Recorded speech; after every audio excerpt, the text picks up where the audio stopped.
Hello students, स्वागत है आपका अपने चैनल जतिन सर लाइव में। This is Jatin Singh and today we are going to discuss the chapter number 19 of your subject accountancy which is capital and revenue. Students, अब question आता है कि sir आपने डायरेक्ट हमें फाइनल अकाउंट्स को क्यों नहीं सिखाया। तो स्टूडेंट्स, ये चैप्टर फाइनल अकाउंट्स को बनाने से पहले, उसको समझने से पहले ये चैप्टर को समझना बहुत जरूरी है। क्यों? ध्यान से देखो। अब नेक्स्ट चैप्टर है स्टूडेंट्स आपका फाइनल अकाउंट्स। फाइनल अकाउंट्स में मुझे ये बताइए कि हम क्या क्या बनाते हैं। अगर फाइनल अकाउंट्स आप बनाना सीखेंगे तो उसमें हम दो चीजें सीखेंगे, एक तो आपका trading and profit and loss account, एक बैलेंस शीट। इन्हीं दो को तो हम कहते हैं क्या, फाइनल अकाउंट्स कहते हैं। तो स्टूडेंट्स, आपको अगर फाइनल अकाउंट्स को बनाना आना सीखना है ना, तो आपको दो चीजें आनी चाहिए। कौन सी? एक तो आपको ये पता चल होना चाहिए कि कौन से आइटम्स तो आपके क्या है, कैपिटल वाले हैं, यानी आपको कैपिटल आइटम्स का पता होना चाहिए। और स्टूडेंट्स, वो कौन से आइटम्स हैं जो कि आपके रेवेन्यू से रिलेटेड है, यानी आपके रेवेन्यू आइटम्स कौन से हैं, ये आपको पता होना चाहिए। और इन दोनों में क्या डिफरेंस है, क्या फर्क है, ये आपको आना चाहिए। क्यों? मेन रीजन इसलिए स्टूडेंट्स कि जितने भी आपके कैपिटल से रिलेटेड आइटम्स हैं उनको आप रिकॉर्ड करेंगे जब आप फाइनल अकाउंट्स बनाएंगे तो बैलेंस शीट के अंदर। यानी आपके कैपिटल आइटम्स कहाँ रिकॉर्ड होंगे, बैलेंस शीट में। कौन से वो मैं अभी आपको सिखाऊंगा, अभी आपको डिटेल में बताऊंगा। अभी तो ये जानना जरूरी है कि चैप्टर पढ़ क्यों रहे हैं। और स्टूडेंट, जितने भी आपके रेवेन्यू आइटम्स होंगे ना, उनको आप जहां रिकॉर्ड करेंगे वो होगा जी आपका प्रॉफिट एंड लॉस अकाउंट। तो ये आपको बहुत अच्छे से पता होना चाहिए कि कौन सा आइटम आपका रेवेन्यू है और कौन सा आइटम आपका, जिसके आप डिस्कस कर रहे हैं, वो आपका कैपिटल है। क्यों?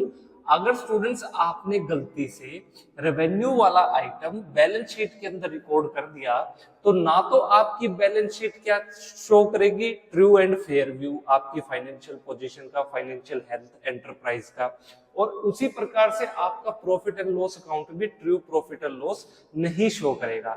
इसलिए कभी भी जब भी आपको क्या करना है, फाइनल अकाउंट्स बनाने, तो उससे पहले आपको ये जरूर पता होना चाहिए, आपको ये क्लासिफिकेशन जरूर कर लेनी चाहिए कि आपके कैपिटल और रेवेन्यू में क्या क्या डिफरेंस है, कौन से आपके एसेट्स हैं, कौन से वो ट्रांजैक्शंस है जिसमें आप कैपिटल की बात कर रहे हैं, और कौन से वो आपके एसेट्स है, ट्रांजैक्शंस है, आइटम्स है जिनको आपको क्या करना है, रेवेन्यू मानना है।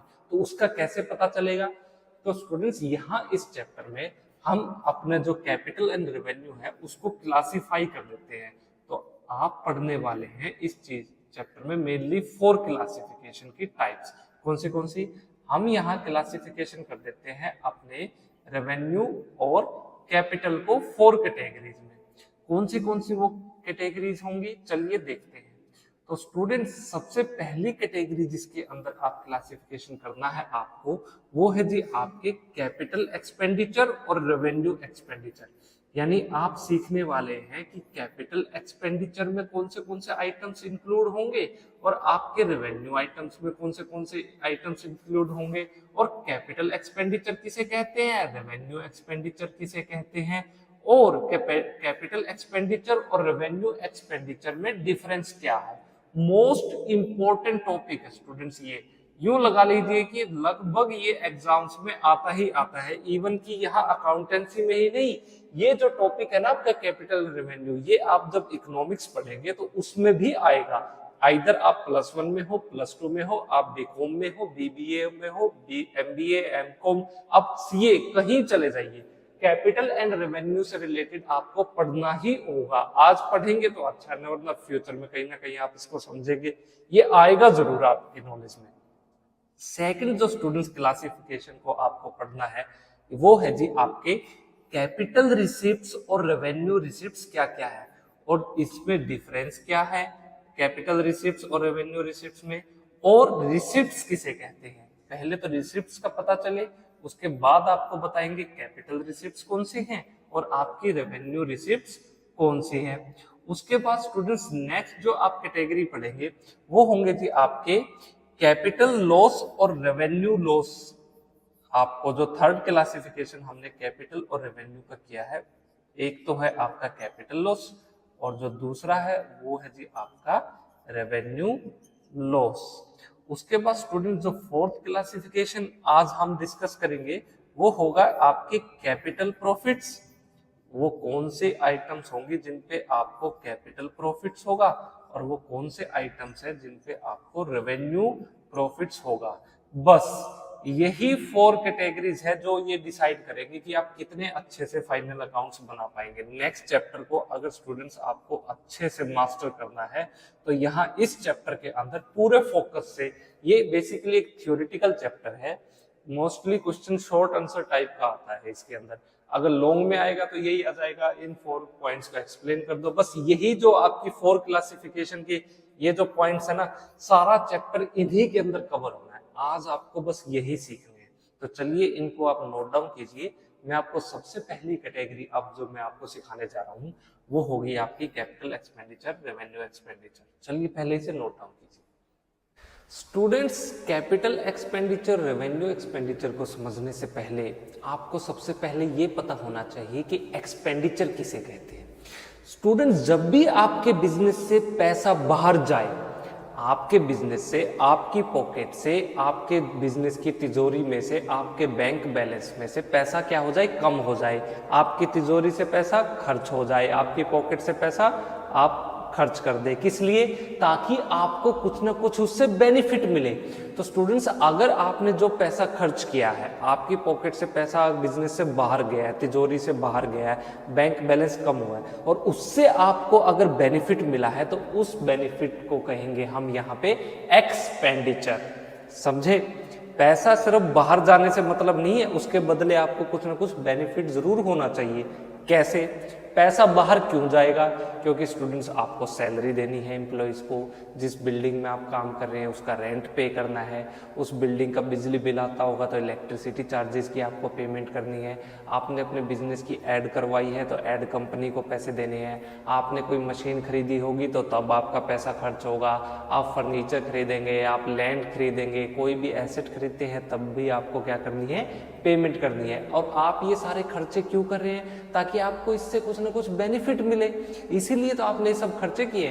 तो उन सारे के सारे खर्चों को, वो सारी की सारी जो आपने पेमेंट्स की है जिससे आपको बेनिफिट मिल रहा है, तो उसको हम कहेंगे जी एक्सपेंडिचर। Point number 1।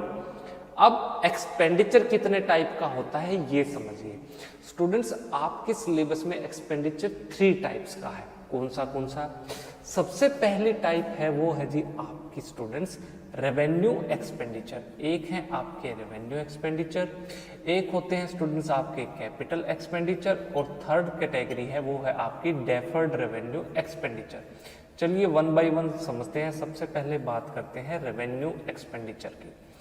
देखिए, रेवेन्यू एक्सपेंडिचर स्टूडेंट्स किए जाते हैं उन खर्चों के लिए जिसका बेनिफिट आपको क्या मिल जाए, करंट ईयर में ही मिल जाए।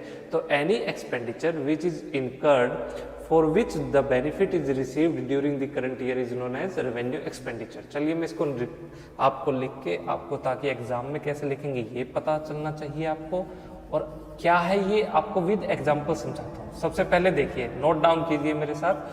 Any expenditure which is incurred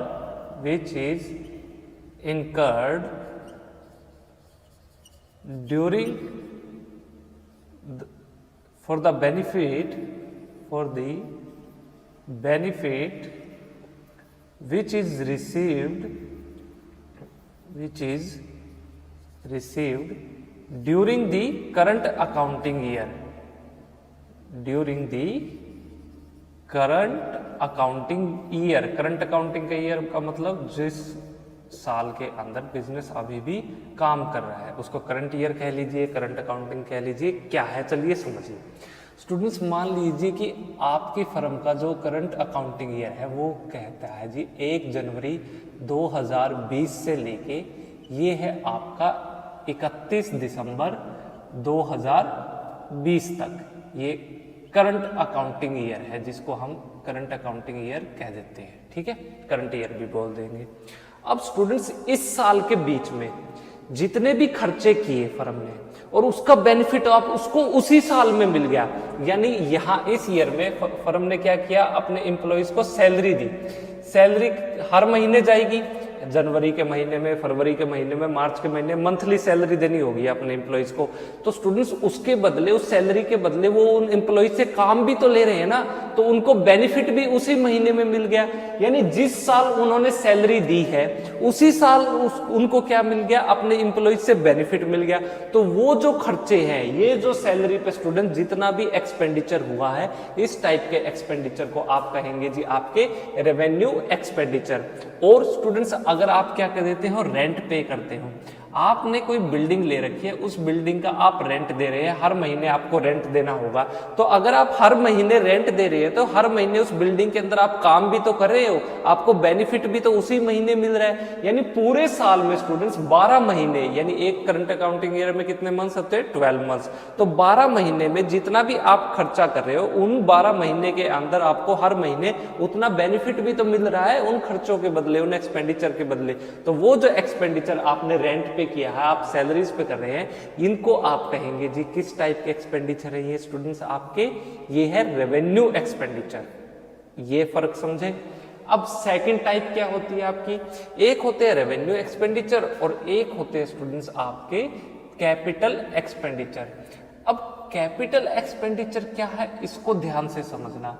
काफ़ी कंफ्यूजन रहती है, बच्चे काफ़ी कंफ्यूज होते हैं कि कैपिटल एक्सपेंडिचर रेवेन्यू एक्सपेंडिचर को एक ही समझ लेते हैं और कैपिटल एक्सपेंडिचर वाले आइटम्स को प्रॉफिट एंड लॉस में रिकॉर्ड कर देते हैं। ऐसा नहीं करना स्टूडेंट्स।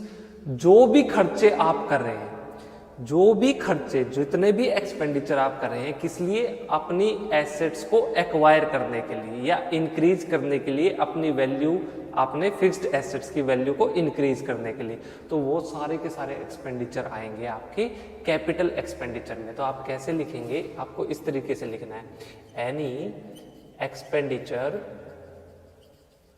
इनकर्ड, आपने कहा किए इन, या तो आप क्या करें, नया एसेट खरीद लें, या फिर आप क्या करें, कुछ ऐसे खर्चे करें जिससे आपके एसेट की वैल्यू इंक्रीज हो जाए, इंक्रीजिंग द वैल्यू ऑफ आपके फिक्स्ड एसेट्स। ठीक है, मैं फिक्स्ड एसेट्स बता देता हूँ यहाँ पे, जैसे लैंड, बिल्डिंग, प्लांट, मशीनरी वगैरह। ये तो वो जो खर्चे होंगे स्टूडेंट्स, उनको आप कहेंगे कैपिटल एक्सपेंडिचर। ये आपके कैपिटल एक्सपेंडिचर के नेचर के हैं।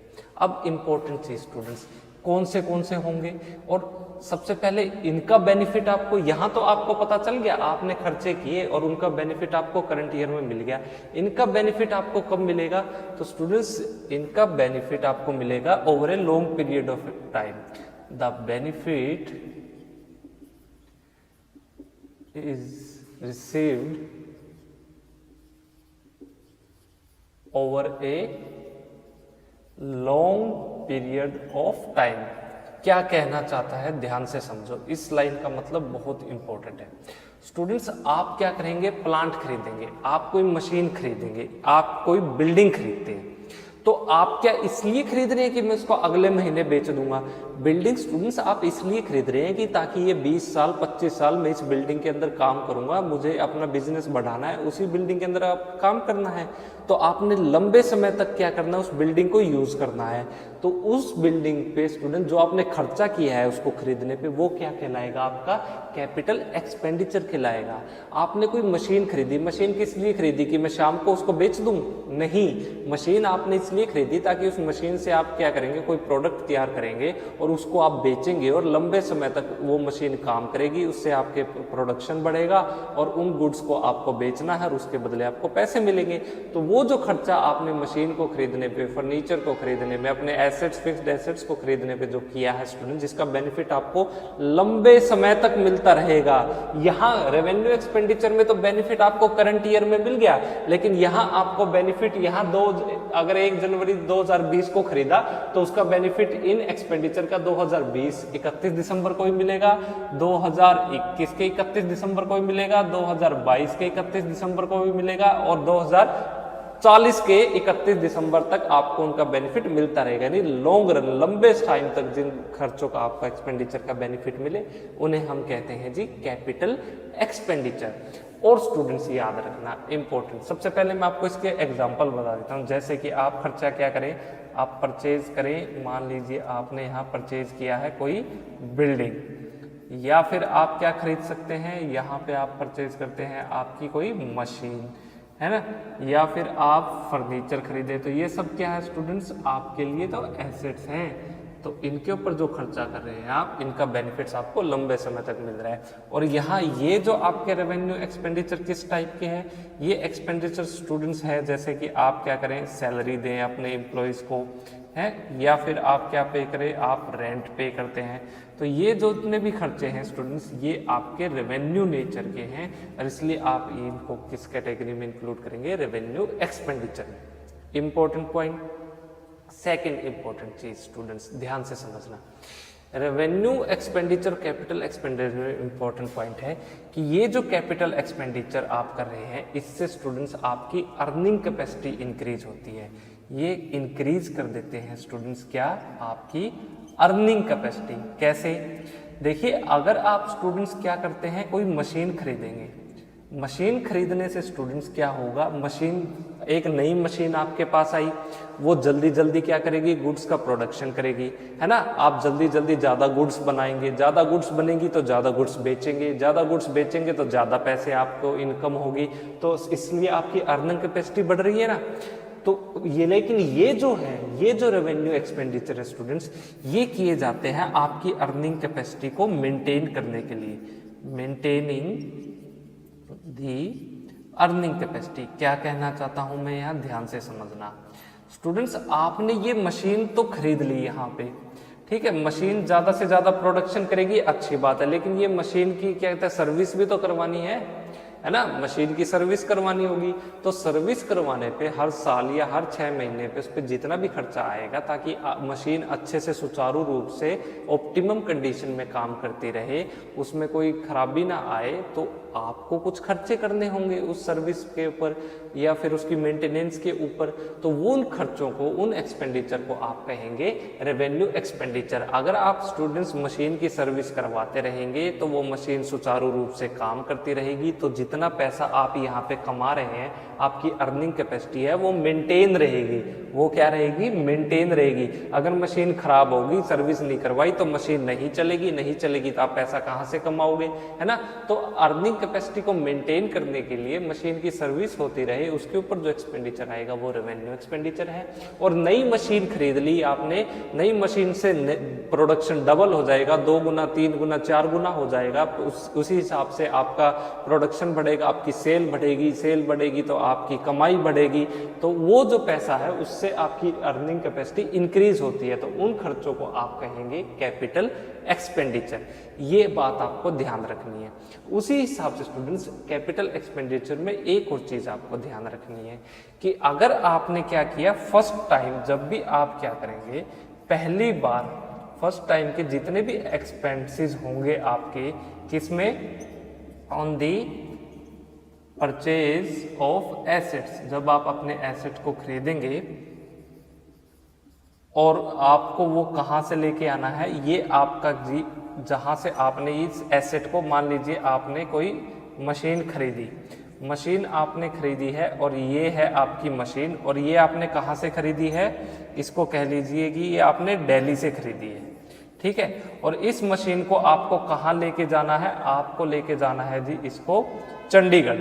ये चंडीगढ़ के अंदर क्या है स्टूडेंट्स, आपकी फैक्ट्री है। तो यहाँ तक लाने में जो भी खर्चे होंगे स्टूडेंट्स, इस चंडीगढ़ की आपकी फैक्ट्री तक इस मशीन को लाने में जितने भी आपके खर्चे होंगे, वो सारे के सारे कैपिटल एक्सपेंडिचर कहलाएंगे। फॉर एग्जांपल, जैसे कि आप क्या करेंगे, फ्रेट का भाड़ा देंगे, है ना, अगर आप ट्रेन से लेके आते हैं, आप कैरीज के खर्चे हो सकते हैं, फिर आप अपनी फैक्ट्री में ले आए तो आपको क्या करना होगा, इंस्टॉलेशन के ऊपर इसके ऊपर खर्चे आएंगे, तो ये सारे खर्चे होंगे। तो ये जितने भी स्टूडेंट्स खर्चे होंगे उनको क्या करना है, ये मशीन जिस कीमत पे आपने खरीदी है ना, मान लीजिए दिल्ली में ये मशीन खरीदी आपने 1 लाख रुपए की, और ये फ्रेट, कैरिज और इंस्टॉलेशन पे तीनों को मिला के आपका खर्चा कितना होगा, 30,000। तो अब आपकी मशीन की जो कॉस्ट होगी वो 1,30,000 रुपीज होगी। तो आपको क्या करना है, ये जो 30,000 रुपये आपके फ्रेट, कैरिज और इंस्टॉलेशन पे अगर खर्चा करते हैं तो ये क्या कहलाएंगे, आपके कैपिटल एक्सपेंडिचर कहलाएंगे। आपको ये चीज भी ध्यान रखनी है। उसके बाद चंडीगढ़ में आने के बाद इस मशीन पे स्टूडेंट्स आप और कोई खर्चा करते हैं। अब मशीन आपकी चल पड़ी, 2 महीने बाद आपने इस मशीन की सर्विस करवाई, रिपेयर करवाया, ठीक है, कोई पार्ट टियर एंड वियर हो गया उसको बदलवाया, तो इन खर्चों को स्टूडेंट्स आप क्या कहेंगे, आपके रेवेन्यू एक्सपेंडिचर कहेंगे। तो ये छोटा सा बेसिक सा डिफरेंस है जिसकी मदद से मैंने आपको समझाने की कोशिश की रेवेन्यू एक्सपेंडिचर, कैपिटल एक्सपेंडिचर क्या होते हैं। चलिए इनको नोट डाउन कीजिए स्टूडेंट्स, फिर मैं आपको इसकी थर्ड टाइप बताऊंगा, डेफर्ड रेवेन्यू एक्सपेंडिचर। और उससे पहले मैं आपको ये बताऊंगा कि कब आपका, इंपॉर्टेंट चीज है स्टूडेंट्स, कब स्टूडेंट्स आपके रेवेन्यू एक्सपेंडिचर क्या बन जाएंगे, कैपिटल एक्सपेंडिचर। कब आपके रेवेन्यू एक्सपेंडिचर कैपिटल एक्सपेंडिचर बन जाएंगे, मैं आपको वो सिखाऊंगा। पहले आप इसको नोट डाउन कीजिए, फिर हम उसको डिस्कस करते हैं। स्टूडेंट्स, आपने कैपिटल एक्सपेंडिचर का मीनिंग समझा, रेवेन्यू एक्सपेंडिचर को समझा। अब समझिए कि इनके बीच में डिफरेंस क्या है। काफी इंपॉर्टेंट है टॉपिक ये, एग्जाम्स में आने के पूरे चांस है, आएगा तो इसमें से क्वेश्चन पक्का आना है। चलिए देखते हैं। सबसे पहला जो बेसिस ऑफ डिफरेंस है आपका पर्पज ऑफ एक्सपेंस, यानी आप ये जो एक्सपेंडिचर करते हैं इनका उद्देश्य क्या है, मेन रीजन क्या है। तो स्टूडेंट्स, रेवेन्यू एक्सपेंडिचर किए जाते हैं ताकि आप, पहले तो आपने मान लीजिए गुड्स को खरीदना है, गुड्स के लिए आपको रॉ मटेरियल वगैरह तो खरीदना ही होगा। तो स्टूडेंट्स, आपने मान लीजिए कि मिठाइयाँ बनानी है, मिठाइयाँ बनाने के लिए घी, चीनी, शक्कर, काजू, बादाम, पिस्ता, मैदा, आटा, ये सब लगेगा। तो ये क्या है, आपके गुड्स हैं। तो इनको खरीदने पे स्टूडेंट जो भी आपका खर्चा होगा ये आपका रेवेन्यू नेचर का होगा, ये रेवेन्यू एक्सपेंडिचर कहलाएंगे। और स्टूडेंट्स, आपके और कौन से एक्सपेंस हो सकते हैं जो आपके डे टू डे ऑपरेशंस में आपके काम आपका स्मूथली चलता रहे, हर रोजमर्रा के कार्य में होते रहते हैं। जैसे आप अपने एम्प्लॉयज को सैलरी देंगे, आपने जिस बिल्डिंग में काम कर रहे हैं उसका रेंट देंगे, आप बिजली का बिल भरेंगे। तो इससे क्या है, आपकी एफिशिएंसी बनी रहेगी ना, डे टू डे के ऑपरेशंस आपके स्मूथली चलते रहे। तो ये जो खर्चे होंगे स्टूडेंट्स, इनको भी आप रेवेन्यू एक्सपेंडिचर कहेंगे। वही कैपिटल एक्सपेंडिचर में स्टूडेंट्स जो हमारे खर्चे होंगे, ये एक्सपेंसेस होंगे, ये किए जाते हैं या तो आप अपने एसेट को खरीदें या आप अपने एसेट्स को क्या करें, अपनी फर्म तक आपको इंस्टॉल करवाना है। तो इस टाइम पे जितने भी आपके खर्चे हो रहे हैं ये क्या कहलाएंगे, आपके कैपिटल एक्सपेंडिचर। मान लीजिए आपने कोई मशीन खरीदी, तो आपने मशीन खरीदने पे जो पेमेंट दी है वो क्या कहलाएगी, आपकी कैपिटल एक्सपेंडिचर। फिर उस मशीन को आपको अपनी फैक्ट्री तक लेके आने हैं, तो मशीन को फैक्ट्री तक लाने और उस मशीन को चलाने तक जितने भी पहले टाइम के खर्चे होंगे ये भी आपके क्या कहलाएंगे, कैपिटल एक्सपेंडिचर कहलाएंगे। जैसे मशीन के इंस्टॉलेशन पे, मशीन के फ्रेट पे, कैरिज पे, वेजेस जो आप पे कर रहे हैं फर्स्ट टाइम, तो ये क्या है, आपके कैपिटल एक्सपेंडिचर के आपके एक्सपेंसेस कहलाएंगे। सेकंड डिफरेंस एक है जी अर्निंग कैपेसिटी। देखो, ये सिर्फ मेंटेन करते हैं आपकी अर्निंग कैपेसिटी को, लेकिन कैपिटल एक्सपेंडिचर ये जो खर्चे हैं ये आपकी अर्निंग कैपेसिटी को इंक्रीज करते हैं। कैसे? आपने कोई नई मशीन खरीदी, मशीन खरीदेंगे तो प्रोडक्शन बढ़ेगा, प्रोडक्शन बढ़ेगा तो सेल बढ़ेगी, सेल बढ़ेगी तो इनकम बढ़ेगी, अर्निंग कैपेसिटी बढ़ेगी। ठीक, तो यहाँ अर्निंग कैपेसिटी इंक्रीज होती है। आपने मशीन खरीदी तो उसमें टूट एंड फूट होगी, कोई ना कोई वियर एंड टियर तो होगा ही होगा। तो टूट फूट वियर एंड टियर के लिए आपको क्या करना होगा, उसको रिपेयर करवाना होगा। तो रिपेयर करवाने पे जो भी खर्चे होंगे उससे वो कहलाएंगे आपके रेवेन्यू एक्सपेंडिचर। क्यों? क्योंकि स्टूडेंट्स, अगर आपकी मशीन स्मूथली चलती रहे, आप जो कमा रहे हो वो कमाई आपकी बनी रहे, तो उसके लिए आपको उसको रिपेयर तो करवाना ही होगा, उसकी सर्विस तो करवानी होगी।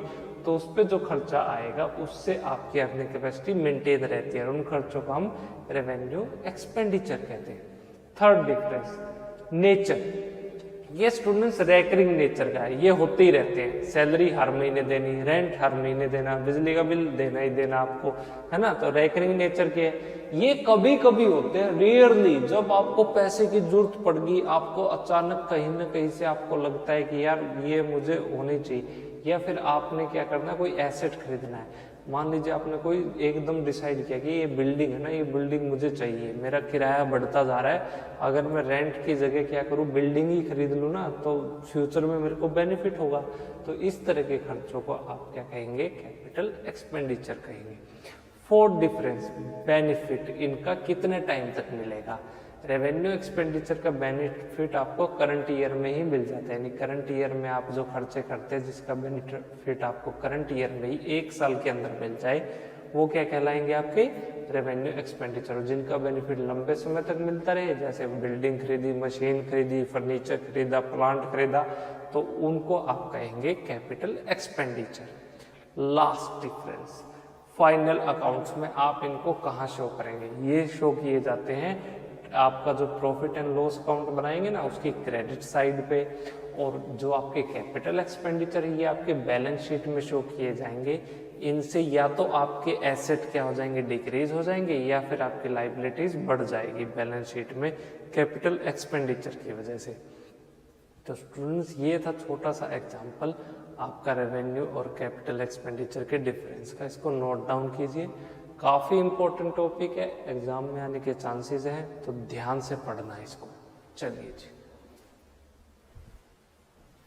स्टूडेंट्स, चलिए अब हम डिस्कस करते हैं कि कब कोई रेवेन्यू एक्सपेंडिचर कैपिटल एक्सपेंडिचर कहलाएगा। तो इसमें डिफरेंशिएट करना बहुत जरूरी है, बहुत इंपॉर्टेंट है, ध्यान से समझना। सबसे पहले तो आपको पता होना चाहिए वो कौन से रेवेन्यू एक्सपेंडिचर होते हैं जो कैपिटल एक्सपेंडिचर बन जाते हैं। ये टोटल 10 है। सबसे पहला है स्टूडेंट वेजिस। देखिए वेजिस आमतौर पे क्या होता है, रेवेन्यू एक्सपेंडिचर होता है, लेकिन आप डिस्कस करेंगे कि ये कैपिटल एक्सपेंडिचर कब बन जाएगा। तो स्टूडेंट जब आपको क्या करना है, कंस्ट्रक्शन कर रहे हो आप कोई बिल्डिंग का, तो बिल्डिंग के कंस्ट्रक्शन के टाइम पे आप जो भी खर्चे करेंगे, जो भी वेजेस अपने लेबरर्स को देंगे, तो ये बिल्डिंग क्या है स्टूडेंट्स, आपकी एक एसेट है, राइट। और एसेट पे अगर आप खर्चा कर रहे हैं, आप अपनी क्या कहते हैं, एक फिक्स्ड एसेट है, फिक्स्ड एसेट आपके ऊपर जो भी खर्चे होते हैं उसको हम कहते हैं कैपिटल एक्सपेंडिचर, ठीक है। लेकिन फिक्स्ड एसेट को बनाने पे, जब तक वो फिक्स्ड एसेट पूरा रेडी नहीं हो जाएगा, आपका बिल्डिंग तैयार नहीं हो जाएगी, तब तक आप अपने मजदूरों को, अपने लेबर्स को जो भी पर डे की वेजेस दे रहे हैं, वो वेजेस आपकी यहाँ पे क्या कहलाएंगी, कैपिटल एक्सपेंडिचर, ना कि रेवेन्यू एक्सपेंडिचर। दूसरा स्टूडेंट्स, अगर आपने क्या किया, मान लीजिए कोई मशीन खरीदी, मशीन खरीदने के बाद आपको या प्लांट खरीदा आपने, और वो प्लांट एंड मशीनरी अगर आप क्या करते हैं, अपने जहां से आपने खरीदा उसके बाद आपको वो लेके आनी है कहाँ पे, अपनी बिल्डिंग, अपनी फैक्ट्री के अंदर। तो वहां तक लाने पे उस प्लांट एंड मशीनरी के इंस्टॉलेशन के ऊपर स्टूडेंट्स जितना भी अब खर्चा होगा, ये सारा का सारा क्या कहलाएगा, आपका कैपिटल एक्सपेंडिचर। ये आपको ध्यान रखना है। चलिए वेजेस समझ गए। अब सेकंड जो स्टूडेंट्स आपका एक्सपेंडिचर होगा उसको हम कहते हैं जी यहाँ पे आपकी कैरिज एंड फ्रेट। देखिए कैरिज एंड फ्रेट आमतौर पे आपका रेवेन्यू एक्सपेंडिचर कहलाया जाता है। तो ये कैरिज एंड फ्रेट कब आपका कैपिटल एक्सपेंडिचर बन जाएगा, समझिए।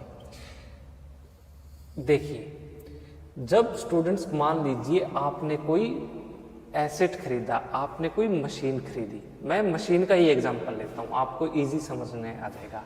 अब आपको मशीन को लेके आना है, जहां से आपने मान लीजिए ये वो एरिया है, यहां से आपने क्या किए, इस मशीन को, ये आपकी मशीन है, आपने यहां से इस मशीन को खरीद लिया।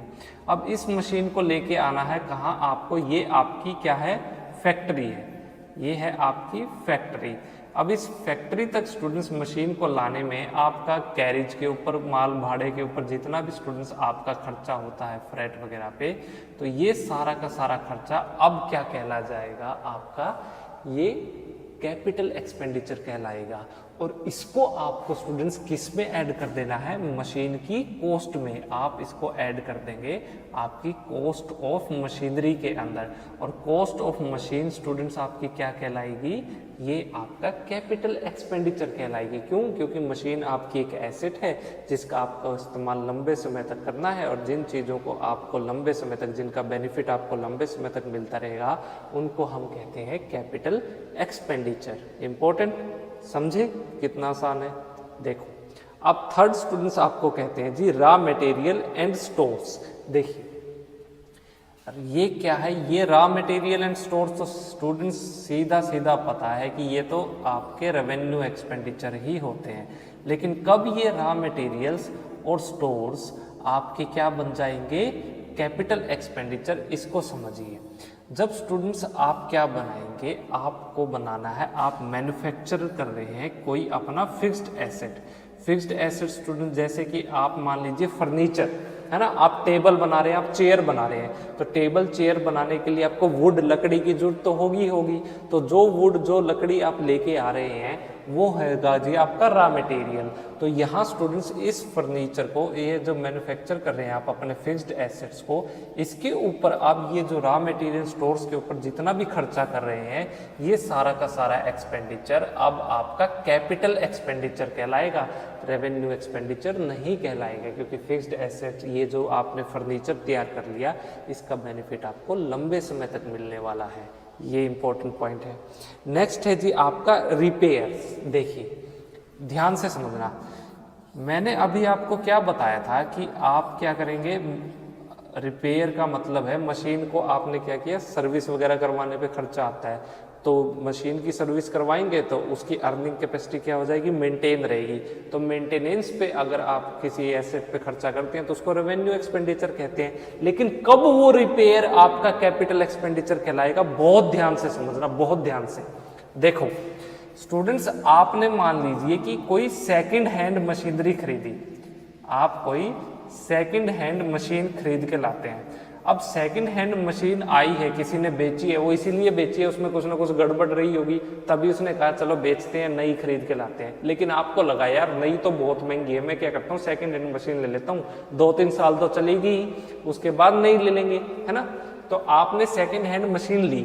अब मशीन के आने के बाद स्टूडेंट्स इसकी रिपेयर पे, इस मशीन के स्टूडेंट्स रिपेयर करवाने पे जितना भी खर्चा आएगा इस मशीन की रिपेयर करवाने में, और इसको सुचारू रूप से चलती रहे, ये ऑप्टिमम कंडीशन में बिल्कुल एफिशिएंट तरीके से वर्क करे, उसके ऊपर जितना भी रिपेयर के आपके एक्सपेंडिचर होंगे उनको आप कहेंगे कैपिटल एक्सपेंडिचर। ये याद रखना, क्योंकि आपने क्या परचेज की है, सेकंड हैंड मशीन। जब आप क्या करेंगे, परचेज करेंगे, तो परचेज करने के बाद इस मशीन को अपने फैक्ट्री में लाने के बाद इस मशीन को चलाने के लिए आपको कुछ ना कुछ रिपेयर पे, इस पे खर्चा तो करना ही होगा, और उन एक्सपेंडिचर को हम कहेंगे कैपिटल एक्सपेंडिचर।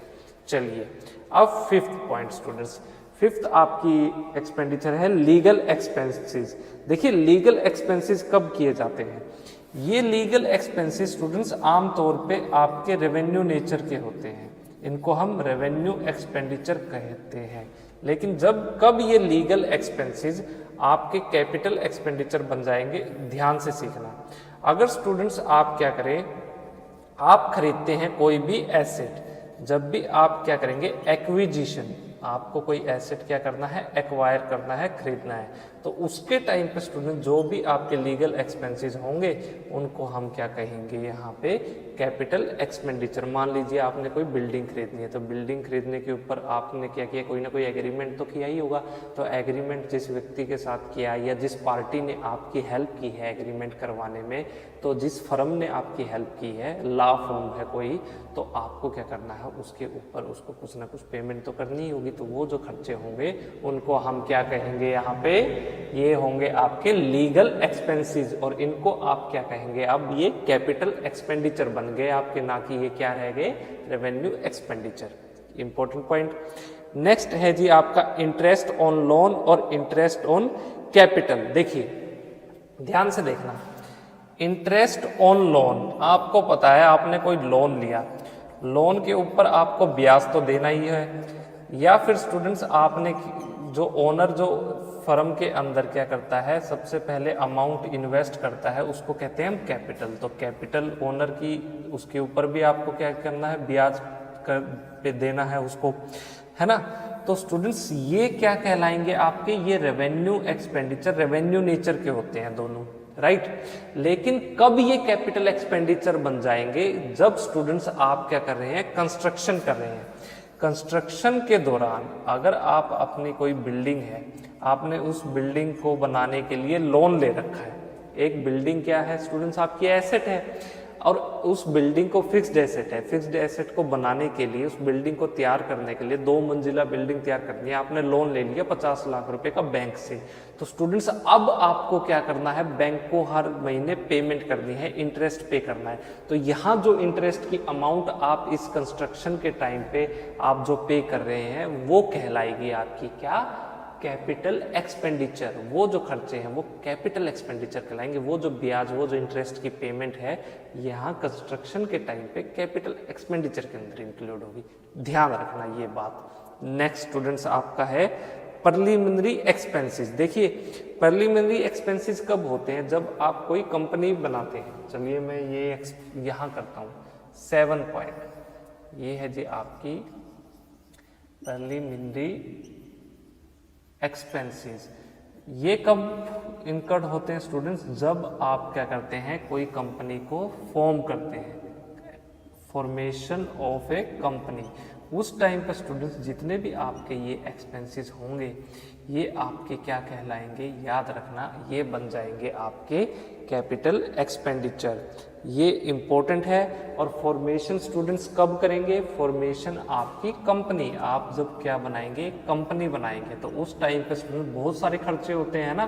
कंपनी कोई ऐसी तैयार थोड़ी हो जाती है, बहुत सारे आपके लीगल खर्चे होंगे, बहुत सारे आपको टैक्सेस वगैरह पे करने होंगे, और बहुत सारी फॉर्मेलिटीज होंगी स्टैम्प वगैरह पे। तो यहाँ जितने भी खर्चे होंगे, इसको आप कहेंगे जी आपके प्रीलिमिनरी एक्सपेंसेस, और ये क्या बन जाएंगे, आपके कैपिटल एक्सपेंडिचर कहलाएंगे।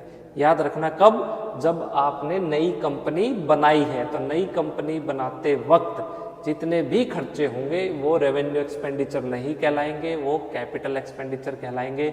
उसके अलावा कोई प्रीलिमिनरी एक्सपेंसेस होते हैं, वो आपके रेवेन्यू एक्सपेंडिचर है। ठीक है, चलिए जी। नेक्स्ट है ब्रोकरेज एंड स्टैंप ड्यूटी। देखो सिंपल सी बात है, ब्रोकरेज और स्टैंप ड्यूटी कब दी जाती है स्टूडेंट्स, जब आप क्या करते हैं, कोई ना कोई फिक्स्ड एसेट खरीदेंगे। ठीक है, तो जब भी आपने कोई फिक्स्ड एसेट, मान लीजिए आपने क्या करना है, कोई प्लॉट खरीदना है, तो आपके फादर जब भी प्लॉट खरीदते हैं तो वो उसके ऊपर स्टैंप ड्यूटी भी पे करते हैं। और जो स्टूडेंट्स, जो आपका क्या कहते हैं, रियल एस्टेट का एजेंट कह लीजिए या प्रॉपर्टी डीलर, वो भी आपसे क्या लेगा, कुछ ना कुछ कमीशन लेगा, ब्रोकरेज लेता ही लेता है। तो यहाँ स्टूडेंट्स ये जो खर्चे होते हैं, इनको अब आप रेवेन्यू एक्सपेंडिचर नहीं कहलाएंगे, ये इनको आप कहेंगे कैपिटल एक्सपेंडिचर। ये कब किए जाते हैं, जब आप क्या करेंगे, परचेज करेंगे कोई भी फिक्स्ड एसेट। तो फिक्स्ड एसेट के परचेज के टाइम पे आपको ब्रोकरेज और स्टैंप ड्यूटी जो देंगे, उनके ऊपर जो एक्सपेंडिचर होंगे वो कैपिटल एक्सपेंडिचर माने जाएंगे, रेवेन्यू एक्सपेंडिचर नहीं माने जाएंगे। उसके अलावा अगर कोई होते हैं तो वो आपके रेवेन्यू एक्सपेंडिचर है। Important point. Next advertising. देखिए ये इंपॉर्टेंट है स्टूडेंट्स। एडवर्टाइजिंग पे कब, देखो एडवर्टाइजमेंट एक्सपेंसेस, देखो शुरू से आप पढ़ते आ रहे हैं कि ये क्या कहलाएंगे, आपके ये होते हैं आपके रेवेन्यू एक्सपेंडिचर, रेवेन्यू नेचर के होते हैं, ये तो आप शुरू से पढ़ते आ रहे हैं। ये कब बन जाएंगे आपके कैपिटल एक्सपेंडिचर, तो याद रखना एडवर्टाइजिंग के ऊपर स्टूडेंट्स, जब मान लीजिए आपने क्या किया हो, कोई नया प्रोडक्ट लॉन्च करना है, तो नए प्रोडक्ट को स्टूडेंट जब आप लॉन्च करेंगे, तो लॉन्च करते वक्त इसके ऊपर जो भी आपके खर्चे होंगे एडवर्टाइजमेंट पे, सिर्फ नए प्रोडक्ट के टाइम पे, जब भी आपका नया प्रोडक्ट लॉन्च होगा ना फर्म का, तो यहाँ उसकी एड पे जितने भी खर्चे होंगे ये आपके कैपिटल एक्सपेंडिचर कहलाएंगे। क्यों? क्योंकि इसका बेनिफिट स्टूडेंट्स आपको लंबे समय के बाद मिलने वाला है, इसलिए यहाँ इन नए प्रोडक्ट के ऊपर जो आपने एडवर्टाइजमेंट की है ये आपके कैपिटल के अंदर क्या हो जाएंगे, इन जो एक्सपेंडिचर, जो इसकी कॉस्ट है, ये जो प्रोडक्ट की कॉस्ट उसके अंदर इंक्लूड हो जाएंगे। इसलिए स्टूडेंट्स इन खर्चों को हम क्या कहेंगे, कैपिटल एक्सपेंडिचर। लास्ट है जी आपके डेवलपमेंट एक्सपेंसेस। देखो टेंथ में पॉइंट यहाँ एक्सप्लेन करता हूँ, ये इंपॉर्टेंट है, थोड़ा ध्यान से समझना। ये ना कई बार एग्जाम में पूछ सकता है, पूछना चाहिए, मैं तो कहता हूँ ये वाला पॉइंट तो आना चाहिए। देखिए ये डेवलपमेंट एक्सपेंसेस कौन से होते हैं।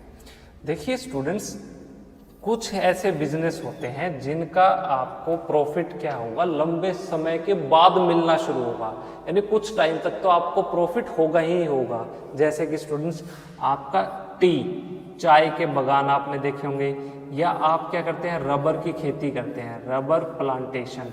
तो ये जो स्टूडेंट्स आपके जितने भी ये बिजनेसेस हैं, इनके अंदर इनका जो बेनिफिट है वो आपको लंबे टाइम के बाद मिलेगा। तो लंबे टाइम के बाद मिलेगा, तो वो जो बीच का टाइम है, उस टाइम के बीच में जितने भी एक्सपेंसेस होंगे, है ना, वो सारे क्या कहलाएंगे, वो डेवलपमेंट एक्सपेंसेस कहेंगे। जब तक आपको प्रॉफिट नहीं होता ना, मान लीजिए आपने 2010 में क्या किया, रबर प्लांटेशन शुरू किया, और 2015 में जाके आपको प्रॉफिट होना शुरू हुआ, तो 2010 से लेके 2015 के बीच में जितने भी आपके खर्चे हुए ना यहाँ पे रबर प्लांटेशन में, रबर की खेती करने में, तो वो सारे कहलाएंगे डेवलपमेंट एक्सपेंसेस। क्यों? क्योंकि इनका बेनिफिट आपको लंबे समय के बाद मिलना होगा।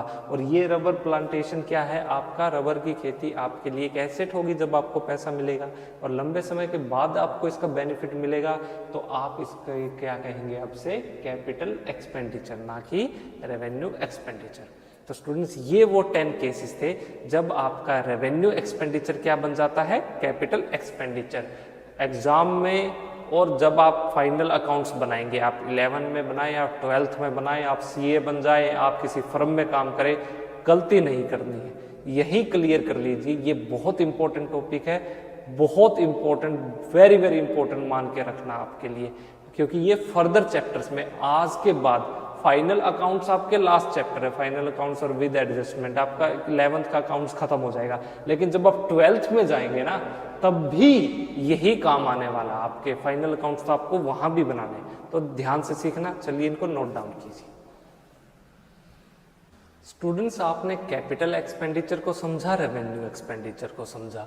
अब जो थर्ड टाइप है आपकी एक्सपेंडिचर की, वो है जी आपकी डेफर्ड रेवेन्यू एक्सपेंडिचर। देखिए ये डेफर्ड रेवेन्यू एक्सपेंडिचर क्या है, ये पहली बार आपने सुना है, मुझे पता है ये क्या है। इसमें रेवेन्यू वर्ड भी है और इसमें कुछ फीचर आपको इसके कैपिटल एक्सपेंडिचर भी जैसे लगेंगे। फिर दोनों में क्या फर्क होगा, चलिए सीखिए। सिंपल सी बात है स्टूडेंट्स, ये क्या है, हैवी एक्सपेंडिचर करते हैं जो कि क्या है, रेवेन्यू नेचर के हैं। ध्यान से रखना, इसमें स्टूडेंट्स मोटा पैसा, मतलब बहुत ज्यादा पैसा जिन एक्सपेंडिचर के रूप में जब आप क्या करेंगे, खर्च करेंगे, तो उन एक्सपेंडिचर को डेफर्ड रेवेन्यू एक्सपेंडिचर कहेंगे। कब, अभी समझाता हूं। यानी आप यहाँ क्या करते हैं, हैवी एक्सपेंडिचर करते हैं, बहुत ज्यादा अमाउंट आपकी एक्सपेंडिचर के रूप में इन्वॉल्व होंगी, और ये हैवी एक्सपेंडिचर किस टाइप का होगा स्टूडेंट्स, रेवेन्यू नेचर का। ये आमतौर पे आपका रेवेन्यू नेचर का होता है। कैसे, चलिए समझिए। देखिए स्टूडेंट्स, मान लीजिए कि आपने क्या किया, एक नया प्रोडक्ट लॉन्च किया, फर्म ने न्यू प्रोडक्ट लॉन्च किया, और उस प्रोडक्ट की एडवर्टाइजमेंट करवानी है, और आपने एडवर्टाइजमेंट के लिए जिस एक्टर को आपने हायर किया ना, जिस सेलिब्रिटी को हायर किया, मान लीजिए वो सेलिब्रिटी है आपका शाहरुख खान, हम कहते हैं उसको SRK। अब मैंने क्या कहा कि यहाँ पे हैवी एक्सपेंडिचर इनकर्ड है। अब रेवेन्यू नेचर एडवर्टाइजमेंट अगर आप करवा रहे हैं, तो एडवर्टाइजमेंट पे जो भी खर्चा आता है वो रेवेन्यू एक्सपेंडिचर कहलाता है। पता है कैसा, 500 रुपये, 1000 रुपये, 10,000 रुपये। यहाँ जो हम खर्चे की बात कर रहे हैं ना, जो एक्सपेंडिचर, SRK ने पता है कितने रुपए मांगे। SRK कहता है कि जी मैं तो क्या करूंगा, 50 करोड़ रुपीज लूंगा, 50 करोड़ रुपए। आपका ये जो नया प्रोडक्ट है ना, इसकी एडवर्टाइजमेंट के लिए 50 करोड़ रुपीज चार्ज करूंगा। हमने कहा कोई बात नहीं, हम 50 करोड़ रुपए देंगे। अब देखिए स्टूडेंट्स, ये साल हमने जब पेमेंट की, यहाँ जो हमने एग्रीमेंट डिसाइड किया, हमने सोचा कि यार ना इसका बेनिफिट SRK का लगभग अपने को 5 साल तक मिल सकता है इसका बेनिफिट। तो हम क्या करेंगे स्टूडेंट, मान लीजिए 2021 में प्रोडक्ट लॉन्च किया, तो 2021 में आप क्या करेंगे, इसको डिवाइड कर देंगे 5 इक्वल पार्ट्स में, यानी 10 करोड़ रुपीज आपके 2021 में, फिर इस खर्चे को आप 2022 में आप दिखाएंगे इसको फिर से 10 करोड़ रुपीज, यानी आपने इक्वल पार्ट्स में इसको डिवाइड कर दिया।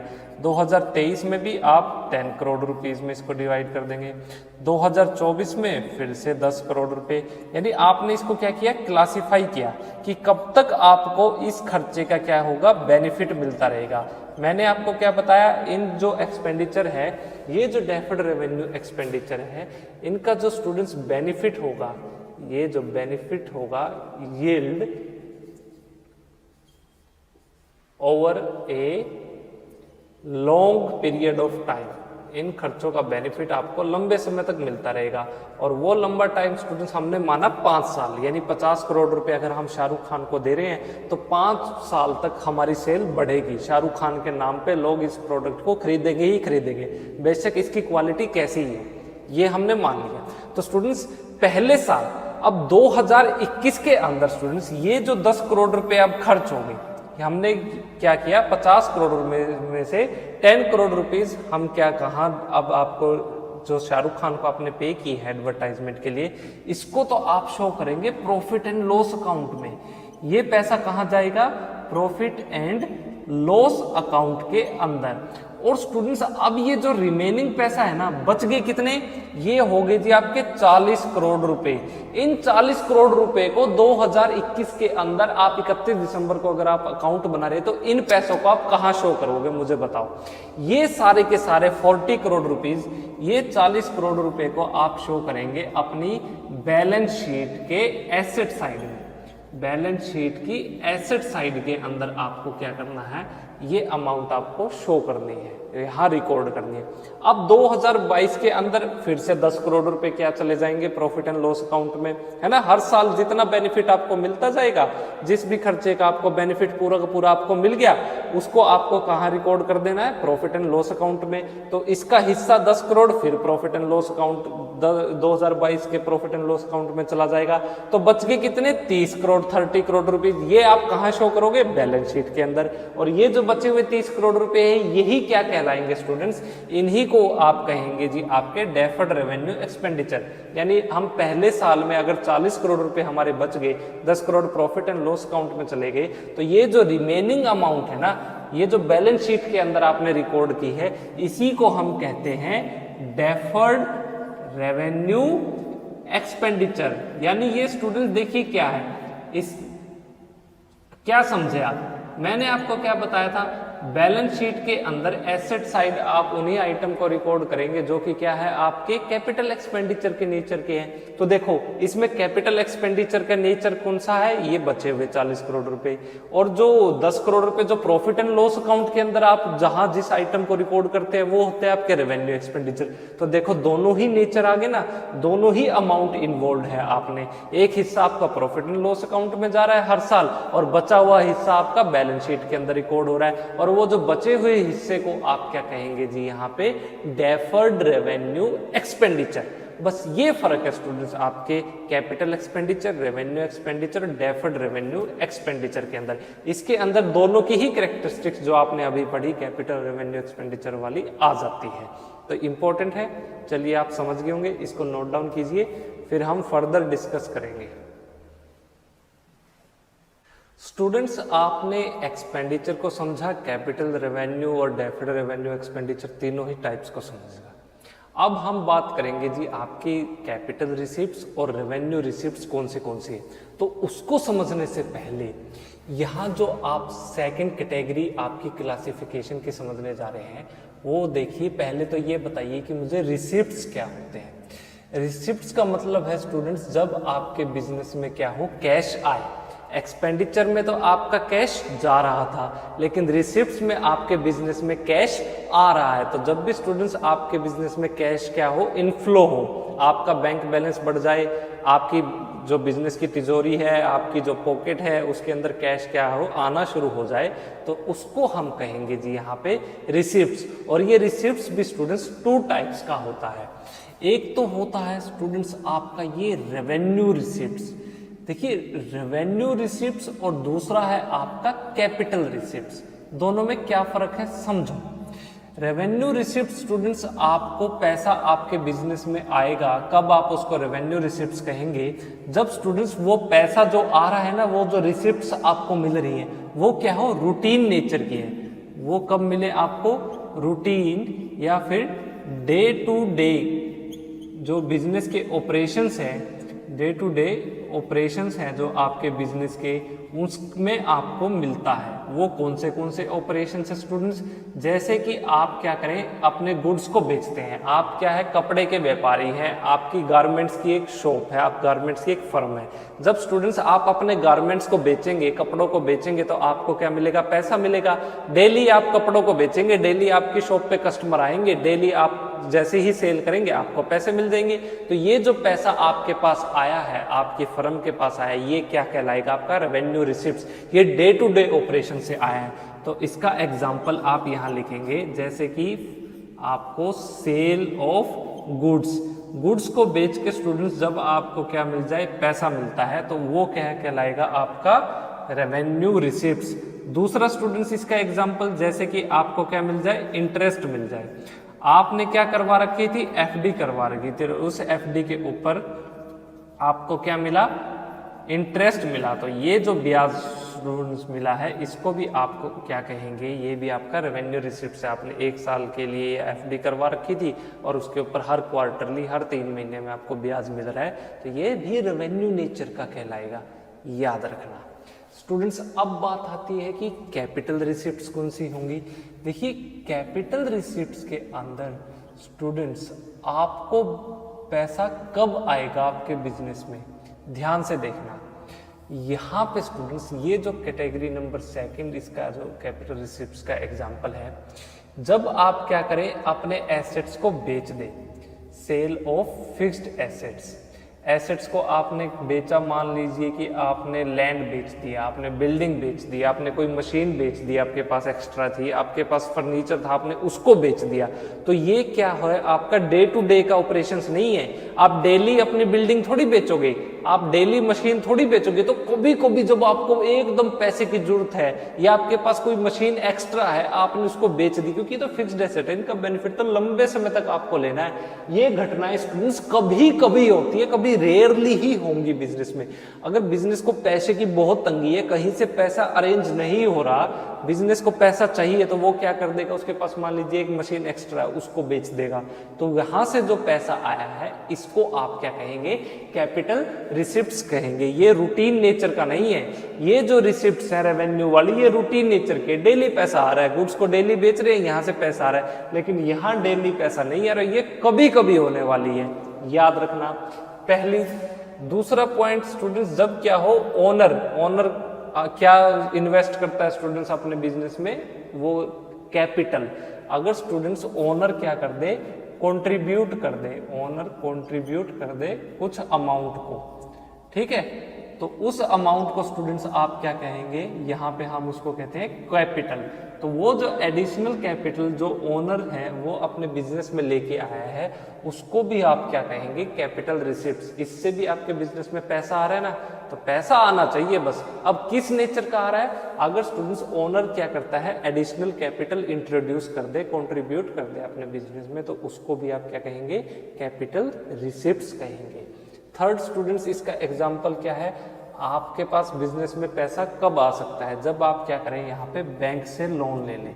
तो बैंक से स्टूडेंट्स लोन लेंगे तो लंबे टाइम के लिए लेंगे, है ना, 10 साल 15 साल 20 साल के लिए आप क्या करते हैं, लोन लेते हैं। तो अब आपके पास ये जो अमाउंट आई है, ये भी क्या कहलाएगी, आपकी कैपिटल रिसिप्ट्स कहलाएगी। अब आपको देखना है कि आपको इन दोनों का ट्रीटमेंट कैसे करना है। जब आप क्या बनाएंगे, फाइनल अकाउंट्स बनाएंगे, तो ट्रीटमेंट केस में फाइनल अकाउंट्स में कैसे होगा देखो, ये जो स्टूडेंट्स आपके जो रेवेन्यू, आपके जो रिसिप्ट्स हैं, इनको आप कहाँ शो करेंगे? इसको आप शो करेंगे जब आप क्या बनाएंगे, प्रॉफिट एंड लॉस अकाउंट। तो प्रॉफिट एंड लॉस अकाउंट की students credit side of profit and loss account, उसके अंदर आपको क्या करना है, इनको रिकॉर्ड करना है।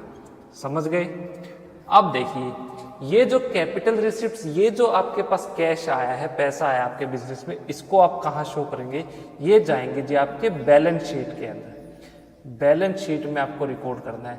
बैलेंस शीट में स्टूडेंट्स किस साइड रिकॉर्ड करेंगे? देखो, इसके दो इफेक्ट होंगे। पहला, या तो ये क्या करेंगे, आपकी इंक्रीज कर देंगे लाइबिलिटीज, इंक्रीज इन लाइबिलिटीज। कैसे? आपने बैंक से लोन लिया, लोन क्या है, कर्जा आपको चुकाना है, तो आपकी लाइबिलिटी क्या हो जाएगी, बढ़ जाएगी। तो आपकी लाइबिलिटी क्या हो जाए, या तो इंक्रीज हो जाए, ठीक है। या फिर स्टूडेंट्स क्या हो जाए, आपके एसेट्स क्या हो जाए, कम हो जाए, decrease in the assets. Assets में कमी कैसे हो सकती है? आपने क्या किया, अपनी बिल्डिंग बेच दी, अपने मशीन बेच दी, अपने फर्नीचर बेचोगे तो आपकी एसेट साइड तो कम हो जाएगी ना, जैसे जैसे आप बेचते जाओगे। तो इसके दो इफेक्ट होंगे। कब? कैपिटल रिसिप्ट्स में, जब आपके पास कैश आएगा। तो यहाँ आपकी या बैलेंस शीट में या तो आपकी लाइबिलिटी साइड बढ़ जाएगी या आपकी एसेट साइड घट जाएगी, या दोनों ही हो जाएगा। एक तरफ से लाइबिलिटी साइड बढ़ रही है, एक तरफ से आपकी एसेट साइड घट रही है। और यहाँ पे जब रेवेन्यू रिसिप्ट्स जैसे आपकी जो पेमेंट आपके पास आएगी, तो यहाँ आपको रिकॉर्ड करना है आपके प्रॉफिट एंड लॉस अकाउंट की क्रेडिट साइड में। बस ये थोड़ा सा छोटा सा फर्क है। रिसिप्ट्स का मतलब है बिजनेस में पैसा आना, और पैसा कब कब आ सकता है, जब आप अपने गुड्स को बेच दें, आपको डिविडेंड मिल जाए, आपने कोई एफडी करवा रखी थी, आपकी कोई इन्वेस्टमेंट थी, उसके ऊपर आपको इंटरेस्ट मिल जाए, आप अपने कोई एसेट को बेच दें, आप बैंक से लोन ले ले, ओनर क्या कहते हैं कैपिटल इंट्रोड्यूस कर दे। कई सारे तरीके हैं बिजनेस में पैसा आने का। जब भी बिजनेस में पैसा आएगा तो उसको रिसिप्ट्स कहेंगे। और वो पैसा किस टाइप का है, रेवेन्यू टाइप का है या कैपिटल टाइप का? तो revenue receipts day to day operations वाली होगी, और कैपिटल रिसिप्ट्स कभी कभी रेयरली आप अपने एसेट वगैरह को बेच दे, बैंक लोन से लोन ले ले, ओनर कैपिटल इंट्रोड्यूस कर दे। ओनर डेली तो करेगा नहीं, कभी कभी रेयरली जब बिजनेस को जरूरत होगी तब ऐसा होता है। तो ये था स्टूडेंट्स आपका रिसिप्ट्स का टॉपिक, इसको नोट डाउन कीजिए। स्टूडेंट्स, अब हम जो थर्ड कैटेगरी आपकी पढ़ने जा रहे हैं, कैपिटल एंड रेवेन्यू चैप्टर की, इसमें आप सीखेंगे कि कब कोई लॉस आपका कैपिटल लॉस कहलाएगा और कब कोई आपका रेवेन्यू लॉस बन जाएगा। देखिए, सीखिए स्टूडेंट्स। सबसे पहले हम सीखते हैं आपके यहाँ पे रेवेन्यू लॉस से रिलेटेड। रेवेन्यू लॉस किसे कहेंगे? तो मेरी एक बात ध्यान रखना, ये जो लॉसेस होंगे आपको, यहाँ जो आपको नुकसान हो रहा है, ये आपका रूटीन नेचर का होगा। ये आपका रूटीन नेचर, यानी डे टू डे जो आपके ऑपरेशंस होंगे ना, उसमें स्टूडेंट्स अगर आपको नुकसान हो जाता है अपने बिजनेस के, जब आप रोज़मर्रा के कार्य कर रहे हैं और उसमें जितने भी आपको लॉसेस, नुकसान वाली घटनाएं होंगी, उनको आप क्या कहेंगे? Revenue losses. ये आपकी रेवेन्यू लॉसेस कहलाएंगी। फॉर एग्जांपल, जैसे कि स्टूडेंट्स क्या हो, किस तरह के लॉसेस हो सकते हैं? आपके गोडाउन में क्या रखा है? स्टॉक है ना। स्टॉक क्या हो जाए स्टूडेंट? दो चीजें हो सकती हैं स्टॉक के साथ। या तो ये क्या हो जाए, आपका स्टॉक जल जाए, आग लग जाए, तो loss by fire of A stock, ये क्या कहलाएगा? इसको आप रेवेन्यू लॉस कहेंगे। या फिर स्टूडेंट्स क्या हो जाए, आपके गोडाउन में चोरी हो जाए और कोई आपका ये स्टॉक उठा के ले जाए, तो ये क्या है? Loss by theft. तो यहाँ स्टूडेंट्स, अगर आपके गोडाउन में चोरी हुई, चोरी होने की वजह से आपका कोई स्टॉक चोरी करके ले गया, तो इसको भी आप क्या कहेंगे? आपकी रेवेन्यू लॉसेस में ये काउंट होगा, इसको रेवेन्यू लॉस कहेंगे।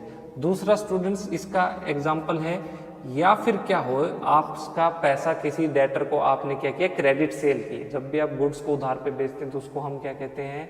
जिस डेटर को हम, जिस व्यक्ति को आप बेचेंगे उसको डेटर कहेंगे। तो अगर वो डेटर पैसा ना दे, मना कर दे, तो आपको क्या हुआ स्टूडेंट्स? बैड डेब्ट्स हो गया। तो ये जो बैड डेब्ट्स हुआ स्टूडेंट्स, ये भी क्या है? आपका रेवेन्यू नेचर का है, और इससे ये जो लॉस हुआ है, बैड डेब्ट्स हुआ है, इसको भी आप क्या कहेंगे? रेवेन्यू लॉस कहेंगे। सेकंड स्टूडेंट्स, रेवेन्यू लॉसेस का पता चल गया। फिर होते हैं कुछ लॉसेस जो कि कैपिटल नेचर के होते हैं, जिनको हम कैपिटल लॉसेस भी कहते हैं। ये किस टाइप के होंगे, ध्यान रखना स्टूडेंट्स। ये सबसे पहले तो does not related with the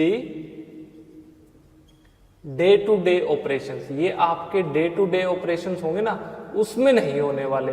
ये कोई रूटीन नेचर के नहीं है कि हर 2 महीने, हर 10 दिन, हर 15 दिन में आपको कोई ऐसा लॉस हो जाए। ये कभी कभी रेयरली होता है, कभी कभी आपके पास होगा। कैसे स्टूडेंट्स, मान लीजिए कि आपने यहां फॉर एग्जांपल आपने कोई फिक्स्ड एसेट खरीदा था, फिक्स्ड एसेट खरीद लिया, अच्छी बात, आपने उसको 10 साल 12 साल तक यूज किया।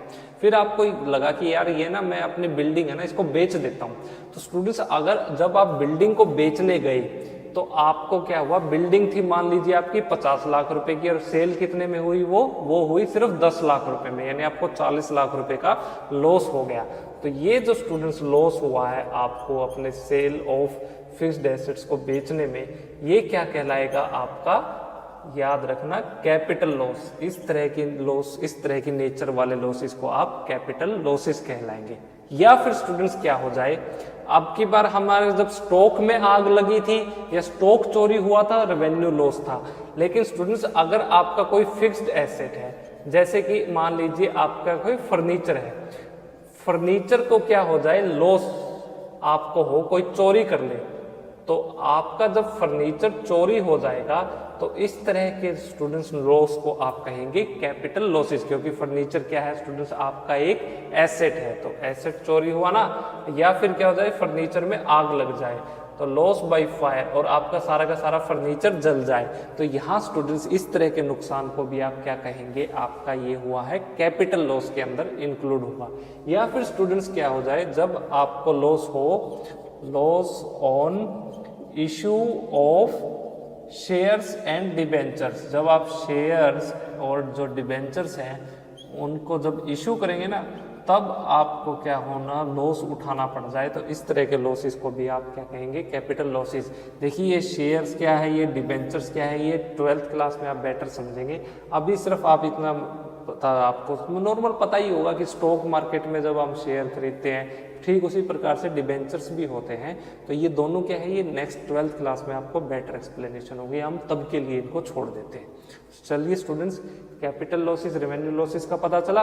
ये routine nature day to day operations में जो होते रहते हैं उन खर्चों का आप रेवेन्यू लॉसेस कहेंगे। जो कभी कभी रेयरली, जो रूटीन नेचर के नहीं है, कभी साल 2 साल 5 साल 10 साल 20 साल में हो, तो उन नुकसान को आप कैपिटल लॉसेस कहेंगे।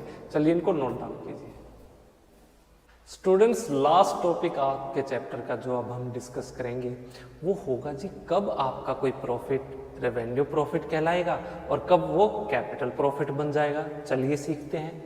तो सबसे पहले आप सीखेंगे कि आपके रेवेन्यू प्रॉफिट्स कौन से होते हैं। तो स्टूडेंट्स, जो प्रॉफिट्स, याद रखना जो मैं अब बोलने जा रहा हूं, वो प्रॉफिट्स जो कि आप अर्न करते हैं during the normal course of A business, during, ये लाइन बहुत इंपॉर्टेंट है, normal course of A business. तो इसको आप क्या कहेंगे, ये जो आपको जितना भी प्रॉफिट हुआ है ये कहला जाएगा जी आपका रेवेन्यू प्रॉफिट्स। फॉर एग्जाम्पल के लिए ध्यान से समझना। मान लीजिए कि स्टूडेंट्स आपने क्या किया, आपके पास स्टॉक है और इस स्टॉक की स्टूडेंट्स कॉस्ट कितनी है, ये है जी आपकी 1 लाख रुपए। 1 लाख रुपए का स्टूडेंट्स ये स्टॉक था और आपने क्या किया, इसको बेच दिया। इसको जब बेचा, सेल किया, तो आपको कितने रुपए मिले, 1,25,000 रुपए, 1,25,000 रुपीज। तो स्टूडेंट्स ये जो 1,25,000 रुपए में आपने इसको बेचा ना, इसको तो कहेंगे, ये जो 1,25,000 रुपए हैं ये आपके कहलाएंगे रेवेन्यू रिसिप्ट्स। ये तो रूटीन नेचर की है, आपके बिजनेस में पैसा आया, जब भी बिजनेस में पैसा आता है उसको रिसिप्ट्स कहते हैं। तो किस कैटेगरी की है, आपने अपने स्टॉक को बेचा, अपने गुड्स को बेचा, गुड्स को बेचने से जो पैसा आपको मिलेगा वो आप क्या कहलाएंगे, रेवेन्यू रिसिप्ट्स कहेंगे। लेकिन स्टूडेंट्स 1,00,000 की कोई चीज थी और आपने उसको 1,25,000 रुपए में बेच दिया, तो आपको कितने रुपए का फायदा हुआ यहाँ? 25,000 रुपए का। और इन 25,000 रुपीज को स्टूडेंट्स आप क्या कहेंगे? ये आपके रेवेन्यू प्रॉफिट्स कहलाएंगे। ये फर्क है स्टूडेंट्स आपके रेवेन्यू रिसिप्ट्स और रेवेन्यू प्रॉफिट्स में। बच्चे बहुत कंफ्यूज रहते हैं, दोनों को एक ही समझ लेते हैं। नहीं, ये बिल्कुल अलग है, ये इनका फर्क है, छोटा सा बेसिक डिफरेंस है। चलिए सेकंड स्टूडेंट्स समझिए टाइप, रेवेन्यू प्रॉफिट समझ गए। अब हम बात करते हैं कि हमारे कैपिटल प्रॉफिट्स किन्हें कहेंगे, कौन से प्रॉफिट्स हैं जो कि कैपिटल प्रॉफिट्स की कैटेगरी में आएंगे। देखिए सबसे पहले तो ये नोट इनकर्ड, ये कभी भी आपके नॉर्मल कोर्स ऑफ बिजनेस के अंदर नहीं होंगे।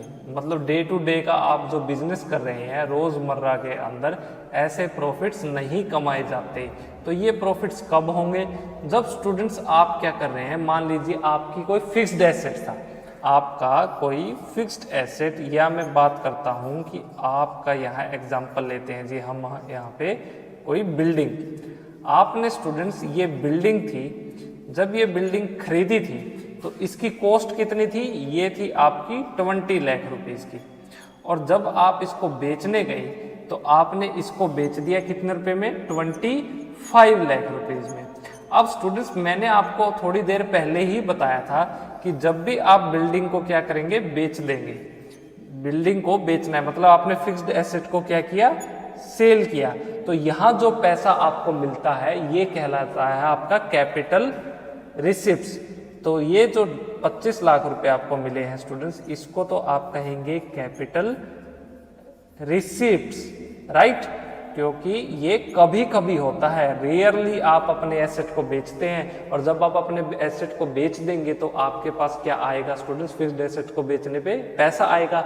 बिजनेस में पैसा आए तो उसको रिसिप्ट्स कहते हैं, और जब फिक्स्ड एसेट को बेच के पैसा आए तो उसको कैपिटल रिसिप्ट्स कहते हैं। तो 25 लाख रुपए आपके बिजनेस में आ गया, आप इसको कहेंगे कैपिटल रिसिप्ट्स। थी कितने रुपए की बिल्डिंग? 20 लाख की, बेची कितनी? 25 लाख रुपए की। तो कितना फायदा हुआ? 5 लाख रुपए का, 5 लाख रुपीज का। तो फिक्स्ड एसेट को बेच के जो भी स्टूडेंट्स आपको फायदा होगा इसको आप कहेंगे क्या? Capital profits.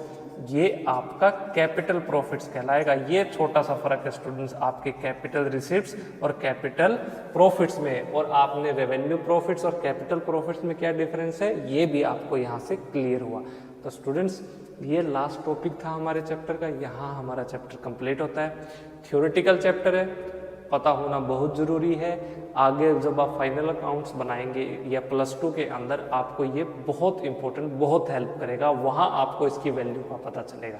तो आप इसको चलिए नोट डाउन कीजिए। और यहाँ हम चैप्टर को कंक्लूड करते हैं। चैनल को लाइक कीजिए, सब्सक्राइब कीजिए। कोई क्वेश्चन हो, कोई सजेशन हो तो हमें कमेंट्स में ज़रूर बताइए। मिलते हैं आपसे नेक्स्ट क्लास में। Thank you very much.